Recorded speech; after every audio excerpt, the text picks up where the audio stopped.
ఈ రోజు బిఆర్ అంబేద్కర్ జయంతియా? అంబేద్కర్ దళితులకు లీడర్ కదా, మనం ఎందుకు సెలబ్రేట్ చేసుకోవాలి అని అనుకున్న వాళ్ళు ఈ వీడియోని లాస్ట్ వరకు చూడండి. నాకేమన్నా అన్యాయం జరిగితే సుప్రీంకోర్టు తలుపులు ఎప్పుడు తీసే ఉంటాయి, నాకు న్యాయం జరుగుతుంది అని మనం అనుకుంటాం కదా. Article 32 right to constitutional remedies. Indian constitution రాసిందే బిఆర్ అంబేద్కర్. ఈ రోజు అమ్మాయికి కూడా ప్రాపర్టీ డిస్ట్రిబ్యూషన్ లో ఈక్వల్ రైట్స్ ఇవ్వాలి అని ద హిందూ కోడ్ బిల్ తీసుకొని వచ్చింది ఎవరు?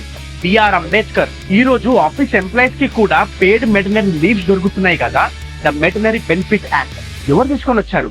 బిఆర్ అంబేద్కర్. ఇండియాలో మహిళలకి ఓటింగ్ రైట్స్ 1950లో కాన్స్టిట్యూషన్ ఫామ్ అయినప్పుడే వచ్చేసింది. స్విట్జర్లాండ్ లాంటి డెవలప్ కంట్రీస్ లోనే 1972లో స్టార్ట్ అయింది.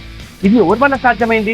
మన బిఆర్ అంబేద్కర్. ఇండియాలో లేబర్ వర్క్ 8 అవర్సే చేయాలి, 12 అవర్స్ చెయ్యొద్దు, వాళ్ళు చేసిన పనికి ఈక్వల్ గా పే చేయాలి అని లేబర్ లా ని తీసుకొచ్చింది ఎవరు? మన బిఆర్ అంబేద్కర్. ఈ రోజు ఇండియాలో ఇన్ఫ్లేషన్ రాకుండా ఎకానమీని కంట్రోల్ చేస్తూ అన్ని బ్యాంక్ ని బ్యాలెన్స్ చేస్తున్న ఆర్బీఐకి గైడెన్స్ అండ్ సజెషన్స్ ఇచ్చింది ఎవరు? బిఆర్ అంబేద్కరే.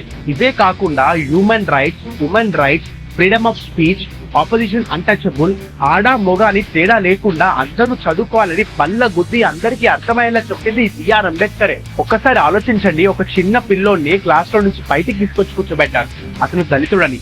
అదే దళితుడు పెద్ద ఇండియన్ కాన్స్టిట్యూషన్ రాశాడు, కొన్ని కోట్ల మందికి ఇన్స్పైర్ అయ్యాడు. జై హింద్, జై భీమ్.